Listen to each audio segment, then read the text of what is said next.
Hello friends, मैं study 91 channel से नितिन गुप्ता आप सबका बहुत बहुत स्वागत करता हूं। दोस्तों, आज हम लोग कवर करने वाले हैं हिस्ट्री के एक नए टॉपिक को। इसका नाम है मालवा के परमार वंशीय राजा। मतलब मालवा क्षेत्र में जो परमार वंश चल रहा था उस वंश के बारे में आज हम लोग पढ़ने वाले हैं और देखेंगे वहाँ पे कि कौन कौन से राजा हमारे लिए इंपॉर्टेंट है तथा क्या क्या ऐसा चीज़ है जो हमारी एग्जाम पॉइंट ऑफ व्यू से इंपॉर्टेंट है, चाहे वो कोई भी एग्ज़ाम हो। तो मैं बेसिकली एंशिएंट के जितने भी छोटे से लेकर बड़े राजवंश तक जितने भी वंश रहे हैं उन सभी वंश का मैं वीडियो बना रहा हूँ धीरे धीरे। कुछ अभी बचे हुए हैं, ये सारा लेट इसलिए हो रहा है कि छोटे छोटे बहुत सारे वंश थे, तो मैं किसी भी वंश को नहीं छोड़ रहा हूँ। यहाँ तक कि वाकाटक वंश हो गया, चेदी वंश हो गया, ठीक है। तो तमाम ऐसे वंशों का नाम आप लोगों ने सुना जो अभी तक आप नहीं पढ़ रहे थे। तो अगर एक रूटीन में आप पढ़ाई करोगे ना तो आपको पूरा का पूरा इतिहास सिस्टम से समझ में आएगा और पढ़ने में इंटरेस्ट भी बना रहेगा। तो आइए बात करते हैं। ये कहा जाता है कि परमार जो वंशीय राजा थे ये राष्ट्रकूटों के सामंत थे। कहीं कहीं दिया है राष्ट्रकूटों के सामंत थे, कहीं कहीं दिया है गुर्जर प्रतिहार वंश के सामंत थे। तो दोनों बातों को आप याद रखेंगे, इसमें बहुत ज़्यादा कॉन्फ्लिक्ट करने की ज़रूरत नहीं है कि कहाँ के थे। तो अभी आप इसलिए मैंने यहाँ राष्ट्रकूट डाला है कि राष्ट्रकूट के सामंत थे, इस बात की श्योरिटी है। और कुछ विद्वानों का अलग मत है कि नहीं, ये गुर्जर प्रतिहार वंश के राजाओं के सामंत थे। आगे बात करते हैं। श्रीयक द्वितीय नाम से एक व्यक्ति है, उसी का नाम श्री हर्ष भी है। उसी ने सबसे पहले राष्ट्रकूटों की अधीनता से परमार वंश को अलग किया और मुक्त कराया। इसका शासनकाल था 945 ईस्वी से 972 ईस्वी तक। परमार वंश को राष्ट्रकूटों की अधीनता से मुक्त कराने का श्रेय किसको जाता है? याद रखिएगा, सीयक द्वितीय नाम है इसका, सीयक द्वितीय या हर्ष को। साथ ही साथ में खोट्टिग नाम की एक जनजाति थी। उन जनजातियों से जो है इनकी लड़ाई हुई है और उनको हरा करके, जनजाति का कहने का मतलब देखिए दोस्तों, आप लोग शेड्यूल्ड ट्राइबल मत लिया करिए। उस समय का जनजाति मतलब कि जिसकी कोई, भाई देखिए, जनरल ओबीसी एससी एसटी इन सब का कॉन्सेप्ट तो था नहीं। तो जनजाति मतलब कि ऐसे लोग जिनका कोई राजवंश नहीं था, वो जंगलों के इर्द गिर्द एक समूह बनाकर रहते थे और टूट पड़ते थे कि किसी राजा के ऊपर और वहाँ लूट पाट करके भाग जाते थे। तो उसको हम लोग जनजाति बोलते हैं। तो आप लोग उस जनजाति को आजकल के शेड्यूल्ड ट्राइबल से मत कंफ्यूज होइएगा कि हम जनजाति बोलते हैं तो उसका अर्थ क्या होता है। तो मेरा पर्सनली मतलब यही होता है कि आपको समझाने का तरीका। तो खोट्टिग नाम की जो जाति वहाँ रहती थी वो उस शासक को हरा करके वहाँ की संपत्ति लूटा, मतलब कि लुटेरों का लूटा, और अपना जो है साम्राज्य विस्तार करना इन्होंने शुरू किया। इस सीयक द्वितीय के दो पुत्र थे। एक का नाम था मुंज, जिसका पूरा नाम था वाकपति मुंज या वाकपति मुंज। याद रखिएगा, ये दत्तक पुत्र था। तो हालांकि वो मानता था अपना पुत्र, लेकिन ये दत्तक था, उसका अपना पर्सनल नहीं था। उसका अपना पर्सनल में एक ही है जिसका नाम है सिंधुराज। लेकिन क्योंकि वह पहले ही इसको गोद ले चुका था, बाद में पैदा हुआ, तो बड़ा मुंज था और छोटा सिंधुराज था। तो इसकी मृत्यु के बाद जो है मुंज गद्दी पर बैठता है। मुंज ने कई सारी उपाधियां धारण की हैं, जैसे अमोघ वर्ष, पृथ्वी बल्लभ, इस तरह की उपाधियां जो है मुंज ने धारण की हैं। मुंज की बात करूं तो परमार वंश का बहुत ही शक्तिशाली राजाओं में उसकी गिनती होती है मुंज की। इसने चालुक्य नरेश तैलप द्वितीय, अभी मैं चालुक्य नरेश आपको पढ़ाने वाला हूँ, ठीक है। चालुक्य नरेश तैलप द्वितीय को 6 बार पराजित किया। कितने बार पराजित किया? 6 बार पराजित किया। एक गलती दोस्तों एंशिएंट काल के राजाओं में हमें लगती है वो ये कि किसी राजा को अगर आपने एक बार परास्त कर दिया तो अगर आपका उद्देश्य पूरा हो गया तब तो ठीक है, अगर उद्देश्य आपका अपूर्ण लग रहा है तो उस राजा की हत्या कर दो आप। क्योंकि बार बार किसी से लड़ाई करोगे तो पृथ्वीराज चौहान वाली हाल हो जाएगी। क्योंकि एक बार तराइन प्रथम हुआ, पृथ्वीराज चौहान ने जब मोहम्मद गौरी को हरा दिया तो उसी दम पे उसको मार देना चाहिए था, उसको छोड़ करके अपना काल बना लिया। दोबारा मोहम्मद गौरी लौटा तो पृथ्वीराज चौहान को हरा के क्या कर दिया? क्या छोड़ दिया? मार ही दिया ना आखिर में। तो उसी तरह से 6 बार हराने का क्या उद्देश्य है? इनको मार देना चाहिए, लेकिन इनका काल गड़बड़ था। तो 7वीं बार में क्या होता है? 7वें युद्ध में सोच सकते हैं आप कि 7वें युद्ध में चालुक्य नरेश तैलप द्वितीय ने मुंज को परास्त कर दिया और तुरंत उसकी हत्या कर दिया। क्योंकि तैलप द्वितीय नहीं चाहता था कि उसको छोड़े और 8वां युद्ध भी हो और फिर से मुंज हमको हराए या कुछ करे। इसीलिए जब वो मुंज को हराता है तो तुरंत ऑन द स्पॉट उसकी हत्या कर देता है, कहानियाँ खत्म हो जाती है उनकी। तो याद रखिएगा। आगे चल के, अभी तो इनकी राजधानी उज्जैन है, आगे जब राजा भोज का समय आएगा उस समय में इनकी राजधानी स्थानांतरित हो जाती धारा में। तो याद रखिएगा, अभी राजा भोज के समय में राजधानी जाएगी। अभी इसके समय में, मुंज के समय में जो राजधानी है ये उज्जैन में रहती है। उज्जैन दोस्तों क्षिप्रा नदी के किनारे है। क्षिप्रा नदी याद रखिएगा, एमपी में है। क्षिप्रा नदी के किनारे। और उज्जैन में महाकालेश्वर जी का मंदिर भी है, बहुत भव्य मंदिर है वहाँ, महाकालेश्वर का ज्योतिर्लिंग माना जाता है, उसको भी आप याद रखिए। और किस नदी के किनारे? क्षिप्रा नदी के किनारे। क्योंकि यहाँ मैं बात कर रहा हूँ मालवा की, तो मालवा क्या है? मालवा एक क्षेत्र है, जैसे विंध्याचल क्षेत्र है ना, उसी तरह से मालवा क्या है? एक क्षेत्र है, नागपुर पठार विंध्याचल क्षेत्र, उसी तरह मालवा भी एक क्षेत्र है। तो मालवा की गंगा कहा जाता है क्षिप्रा नदी को, मालवा की गंगा किसको कहा जाता है? क्षिप्रा नदी को। अच्छा, और याद रखिए मुंज ने एक झील भी बनवाई थी, बहुत सारी कृत्रिम झीलों का निर्माण मुंज ने कराया, और इसने धारा में एक झील का निर्माण कराया था मुंज सागर के नाम से, याद रखिएगा, मुंज सागर अपने ही नाम पे कराया था। कैथोम दानपात्र से ज्ञात होता है कि मुंज ने हूणों को भी परास्त किया था। तो मैंने आपको पहले ही बताया कि बहुत ही शक्तिशाली राजा था, तो कोई दिक्कत नहीं, हरा सकता है हूणों को। जब 6 बार तैलत दुती जैसे राजाओं को हराया है, तो हूणों को हराना कोई बड़ी बात नहीं है। उसके बाद उसका भाई सिंधुराज राजा बनता है, छोटा रहता है ना मुंज से, सियकदूती का पुत्र है।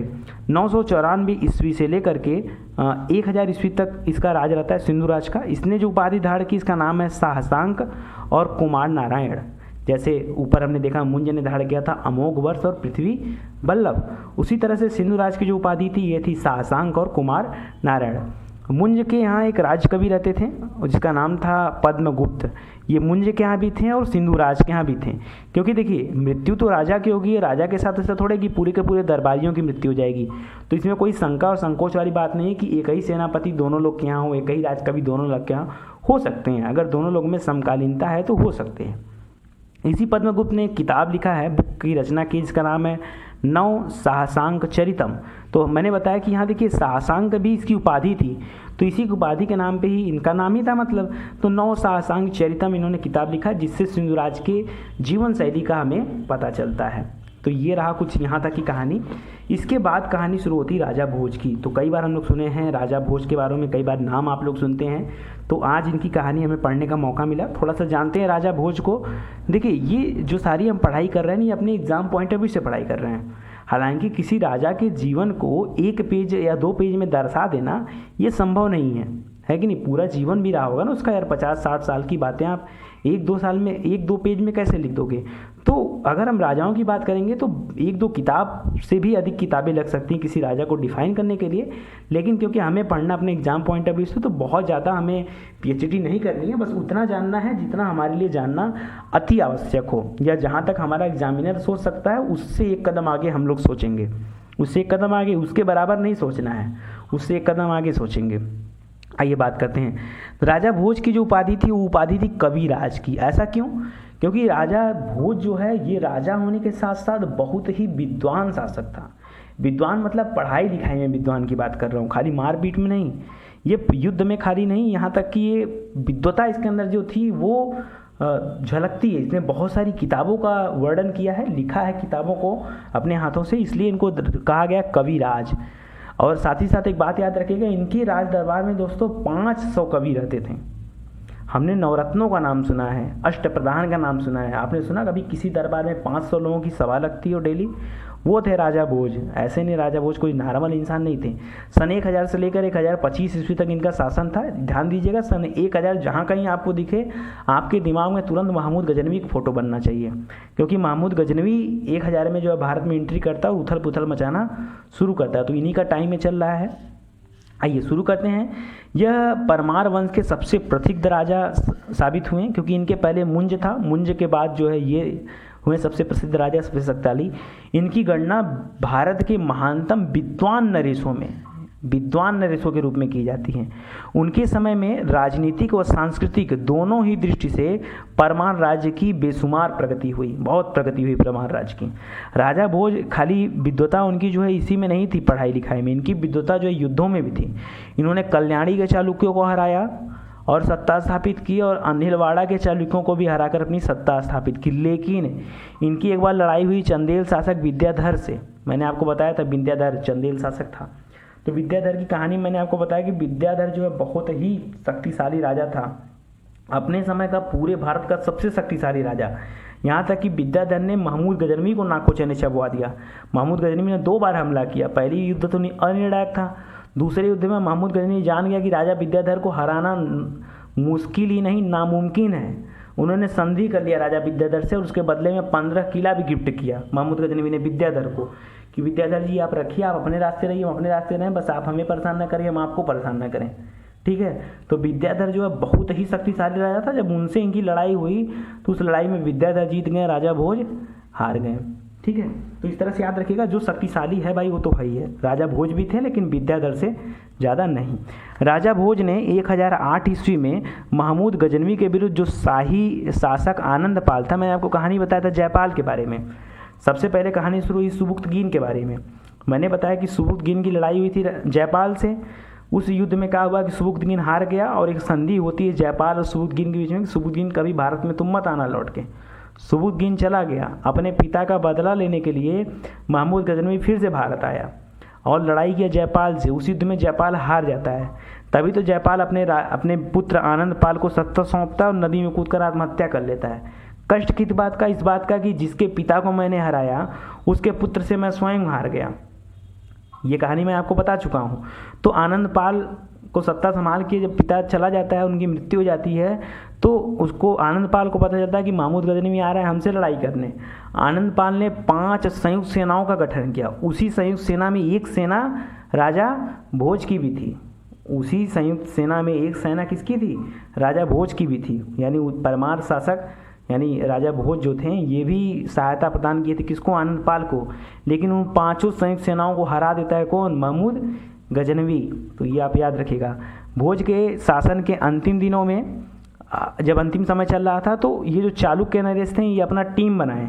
भाई हराए थे ना चालुक्य नरेश को, तो चालुक्य नरेश ने के उस समय राजा था भीम प्रथम और कलचुरी नरेश का राजा था लक्ष्मीकर्ण।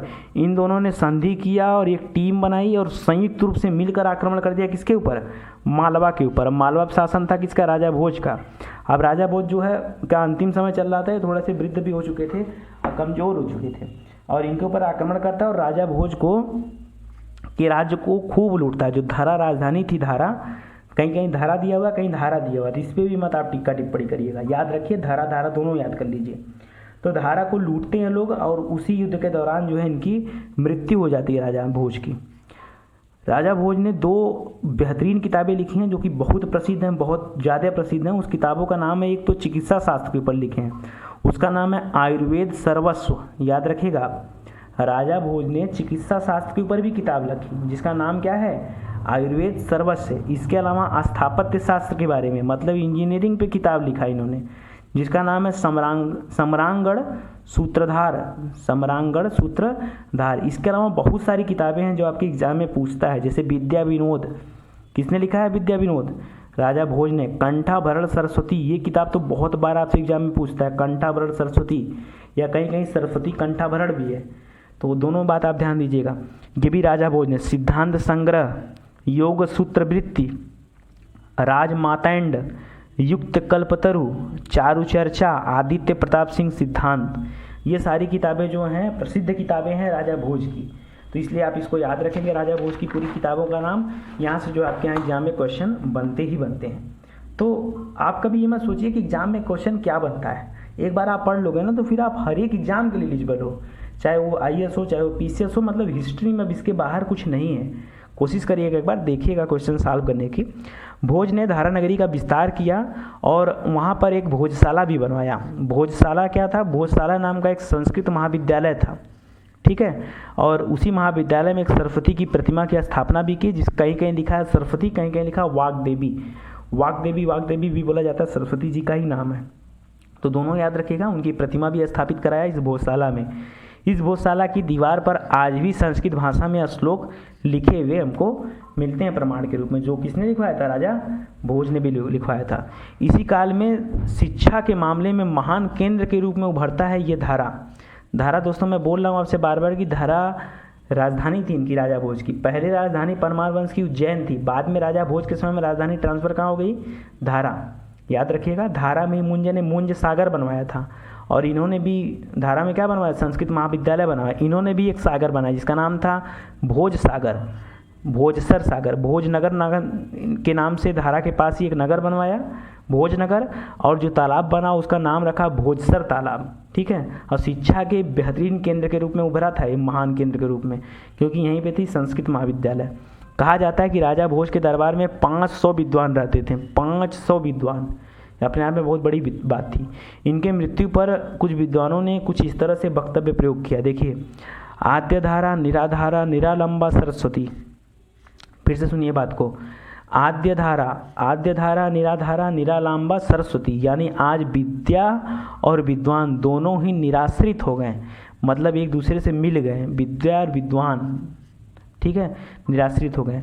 मालवा, इसके बाद जो है राजा भोज के बाद मालवा की कंडीशन जो देखने को मिलती है वो मिलेगी 1305 ईस्वी में, जब अलाउद्दीन खिलजी का शासनकाल आएगा। अलाउद्दीन खिलजी का मैंने वीडियो अपलोड किया, देख सकते हैं आप। इसके बाद क्या होगा, जब पूरा का पूरा तराइन का युद्ध खत्म हो जाता है ना, तो मोहम्मद गौरी जो रहता है वो अपने शासन सत्ता को दे देता है कुतुबुद्दीन ऐबक को। कुतुबुद्दीन ऐबक जो है दिल्ली सल्तनत पर स्थापित करता गुलाम वंश।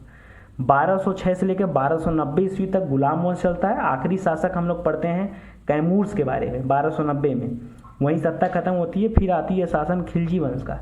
खिलजी वंश का पहला शासक था जलालुद्दीन खिलजी, और जलालुद्दीन खिलजी का भतीजा था अलाउद्दीन खिलजी। उसी के शासनकाल में खिलजी को दिल्ली सल्तनत में मिला दिया जाता है, और यहीं मालवा की कहानी समाप्त हो जाती है। तो इस तरह से इसको याद रखेगा दोस्तों। इसके बाद हम लोग सोलंकी वंश के बारे में मैं वीडियो लेके आऊँगा, और कश्मीर के छोटे मोटे वंश हैं जैसे लोहार वंश के बारे में, ये दोनों वीडियो एक साथ आएंगे आपके यहाँ। और उसके बाद हम लोग पहुँचा जाएगा पांड्य वंश। दक्षिण भारत में जो संगम काल का 3 वंश बड़े हैं बचे वो कौन से हैं, एक पांड्य वंश, एक चेर वंश, एक चोल वंश। इन 3 वंशों के बारे में बात करेंगे, और फिर हमारी एंशिएंट हिस्ट्री क्या हो जाएगी, पूरी तरीके से समाप्त हो जाएगी। उसके बाद हम लोग एंट्री करेंगे मेडवल हिस्ट्री में। मेडवल हिस्ट्री में मैं आपको बहुत सारे वीडियो में बना चुका हूँ, जैसे गजनवी के बारे में, गौरी के बारे में, गुलाम वंश के बारे में, खिलजी वंश के बारे में, इतनी बातें मैं कर चुका हूँ। उसके बाद हमको बात करना है तुगलक, सैयद और लोधी वंश के बारे में। फिर सीधे पहुँच जाएंगे हम लोग मुगल शासनकाल में। तो बहुत ज़्यादा समय नहीं लगेगा, एंशिएंट ही बड़ा टॉपिक था, इसको पढ़ाने में थोड़ा ज़्यादा समय लगा। और एक बात कहूँगा दोस्तों, इसमें मॉडर्न में मैं 2-3 चीज़ें पढ़ाया हूँ, उसको जो लोग नहीं देखें एक बार देख लें, क्योंकि जब मैं मॉडर्न हिस्ट्री पे आऊँगा ना तो वो बहुत ही विस्तार रूप में आपको पढ़ना है, क्योंकि वहाँ से आपको अपने देश की स्थिति परिस्थिति या साथ ही साथ जितने विश्व युद्ध होते हैं इन सभी चीज़ों के बारे में, चाहे युद्ध हो, संधियाँ हो, देशों की स्थिति, कंडीशन, परिवर्तन, ये सारा आपको देखने को मिलेगा आधुनिक भारत में। तो उसके लिए मैंने गवर्नर जनरल सूची बना के तैयार कर ली हूँ। एक बार आप गवर्नर जनरल सूची देख लीजिए, कुल 4-5 पार्ट में मैंने डाला है। 1772 से कहानी शुरू होती है, वैसे शुरू तो होती प्लासी युद्ध से, यानी 1757 से कहानी शुरू होगी और सीधे जाएगी कहाँ पे, आपके 1947 में जब भारत आज़ाद हो जाता है। आज़ादी के समय जो हमारे गवर्नर जनरल थे वहाँ तक बात पहुँचेगी, चक्रवर्ती राजगोपालाचारी तक। तो आप एक बार उसको देख लीजिए। साथ ही साथ दोस्तों 2 चीज़ें आपको और देखनी है। कांग्रेस का अधिवेशन, उसको मैंने 4 पार्ट में पढ़ाया। 1885 में एयू हुम के द्वारा जब कांग्रेस बनाया जाता है तो पहली बार जो अध्यक्षता करते हैं वो सुरेंद्र नाथ बनर्जी करते हैं, सॉरी व्योमेश चंद्र चटर्जी, WC बनर्जी ना, WC बनर्जी, गलती से निकल गया। तो एक्चुअली क्या है ना, बनर्जी चटर्जी सब एक जैसे नाम है, तो पढ़ाते समय क्या होता है ना कि दिमाग में बहुत सारी बातें चलती हैं, तो कभी कभी फ्लो में गलत निकल जाता है। WC बनर्जी याद रखिएगा, व्योमेश चंद्र बनर्जी। तो वो पहली बार अध्यक्षता किए हैं। दूसरी बार जो है बनर्जी, नौरोजी, तैयबजी, 3 लाइन से थे, मैंने आपको बताया था। चौथी बार में जॉर्ज यूल थे। तो वो सारा आप देखते हुए आइए, और आइए कहाँ तक, 1947 तक, ठीक है, वहाँ तक आपको पढ़ना है। जब वहाँ तक आप पढ़ोगे तो आपको थोड़ा सा आपको इंडियन हिस्ट्री के बारे में जानकारी मिलेगी। उसके बाद आपको पढ़ना है प्रसिद्ध व्यक्तियों के बारे में, उसके बारे में मैं वीडियो अपलोड कर चुका हूँ, तो उसको आप पढ़िए ज़रूर से, क्योंकि प्रसिद्ध व्यक्तियों के बारे में जैसे राजा राम मोहन राय के बारे में, फिरोज शाह मेहता के बारे में, WC बनर्जी हो गए, व्योमेश चंद्र चटर्जी हो गए, ये जितने भी लोग हैं, दादा भाई नौरोजी हो गए, दयानंद सरस्वती हो गए, विवेकानंद हो गए, ठीक है। तो जितने फेमस पर्सनालिटी हैं, अगर इन लोगों के बारे में आप नहीं पढ़ोगे तो फिर समझ नहीं पाओगे आप। वहाँ इंडियन, जब मैं मॉडर्न हिस्ट्री की बात करूँगा तो कहानी आपके समझ में नहीं, इसलिए उसको एक बार देख लीजिए आप। चलिए, बहुत बहुत धन्यवाद, बहुत सारी बातें हो गई आपसे। और वीडियो पे यदि ऐड आता है दोस्तों तो प्लीज़ साइड पे क्लिक किया करिए, साथ ही चैनल को शेयर करिए ताकि ज़्यादा से ज़्यादा लोग इसको देख सकें। एक बात और, अगर आपने हमारे चैनल को सब्सक्राइब नहीं किया है तो प्लीज़ इस चैनल को सब्सक्राइब कर लीजिए, ताकि आपको नए नए नोटिफिकेशन और नए नए चीज़ें आपको मिलती रहे। चलिए, बहुत बहुत धन्यवाद आपका। Thank you so much.